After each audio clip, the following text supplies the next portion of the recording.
Hello everybody, welcome back to Living Between Paychecks Kitchen. It's me, Jack, and we're going to keep rolling off the buffalo wings theme from the last several videos I did. And we're going to make some baked boneless buffalo wings, or just baked fancy chicken nuggets, depending on who you ask. Now, why bake them instead of fry them? Well, frying them, you gotta use oil, and it's generally unhealthy to fry things, but if you bake them, you cut out the oil, the fat, and the calories, or whatever you get from it. So yeah, baking them is generally better for you to do, but it does taste a little bit different, so keep that in mind when doing this. So let's go ahead and get right into it. Alright, so yeah, this is pretty much it. You don't need a whole lot. I have 2 chicken breasts here. You can use more or less. It depends on how many people you're trying to feed. This is just for me, so I'm using 2.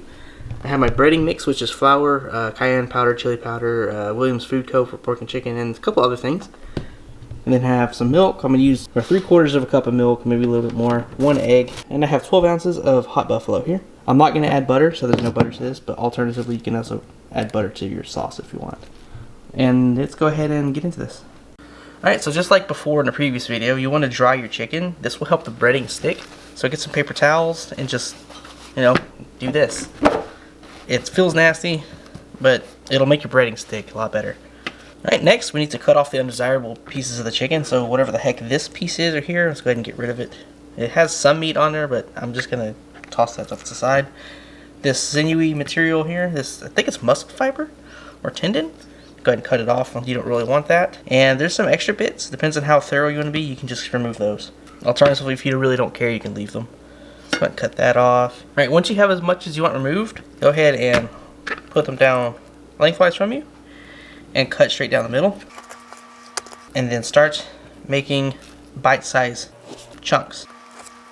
Now, on some parts of the chicken where it's really thick, you don't want it to be that thick, right? You want to be able to cook it evenly through. Go ahead and lay it on its flat side and cut it again lengthwise. And this way you can get bite-sized pieces out of the really thick ends of the chicken. Alright, next you want to get your... Alright, so now you got to start your milk and egg combo. So get your egg, yolk, white and all. And we're going to whisk it up really well. And then we're going to add our 3/4 of a cup of milk. And keep whisking it. You don't have to do this for too long. It'll combine rather quickly. The egg will, for the most part, sit on the bottom, but that's okay.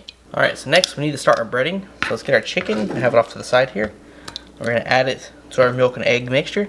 Alright, once you have everything added, we're going to gently stir it around. Be very careful not to get egg and milk fluids everywhere. Now, the reason you do the stirring is, as I mentioned earlier, is the egg likes to sit on the bottom. If you do this, you'll get the egg will mix with the chicken a lot better.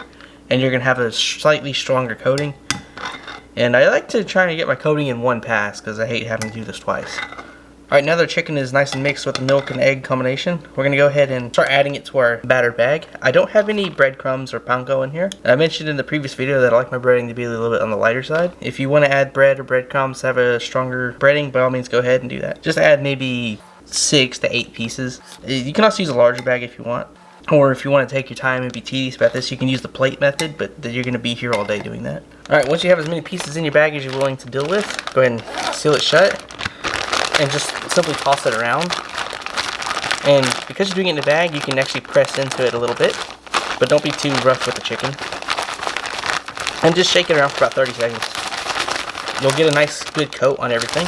But once you have it breaded as much as you want, get a good pair of tongs and reach in there. Gently shake loose any excess flour or breading and just place it on your baking sheet.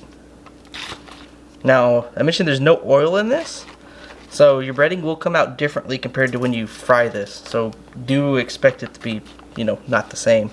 And while you're doing this, it might be a good time to preheat your oven. Go ahead and set it to 450 degrees Fahrenheit. I'm not sure what that is in Celsius, but I will provide that in the description. Alright, once you have your chicken breaded as much as you're willing to do, go ahead and put it in your oven, which I mentioned earlier that you set to 450, and we're going to bake it for 10 minutes. Okay, so yeah, once your chicken is done baking for the 10-minute threshold, also keep in mind I'm at sea level, so your cooking time will vary. You're going to go ahead and broil it for between 2 to 5 minutes. I go for 5 because I want to make sure my chicken's done. It also comes out a little bit crispy. Here we are after about 10 minutes of baking and 5 minutes of broiling at 450 degrees. I checked it with the temperature thermometer, and it's about 170, 180, so it's safe to eat. Now let's go ahead and get these in our mixing bowl and sauce them up. Okay, some of these may have extra breading that didn't quite cook off, but don't worry about it. When you have the sauce, it won't make a difference. If it sticks to the foil, just be gentle with it. You don't really want your breading to come off. You want to keep it on the chicken. So once you have everything in your mixing bowl, get about a cup of sauce. This is about 8 fluid ounces, and just pour it in. And we're gonna mix it. Now you can add butter here if you want. Melted butter would go really well with any kind of sauce for the most part. I'm just not using butter because actually I really like the way this particular sauce tastes. And just go ahead and toss your fancy chicken nuggets or boneless wings, whichever one you want to call them, around in the sauce. Now I only use 8 ounces. If you want to, if you want them extra wet, you can use more. You just want to use enough to coat it, and just add a little bit at a time. All right, once everything is coated about as much as you want, you can go ahead and stop and start plating it. And so yeah, there you have it, baked boneless wings. It's all not really that different from deep frying them, except just baking them instead. The breading part's the same, the sauce mixing's the same, the chicken's the same. The only thing different is you're not frying it in oil. So yeah, thanks for watching. You can catch us here Tuesdays, Fridays, and more recently, well, as of more recently, Wednesdays and Saturdays. Yeah, you can find us on Facebook at Living Between Paychecks Kitchen, I believe, and on Instagram over at Living Between. Yeah, you can also catch us over on Patreon. We do have a Patreon page, and for our patrons, we do thank you very much. And we are also on Pinterest, but that just kind of links back to here. There's nothing really special about that. But yeah, thanks for watching, and hope to see you next time.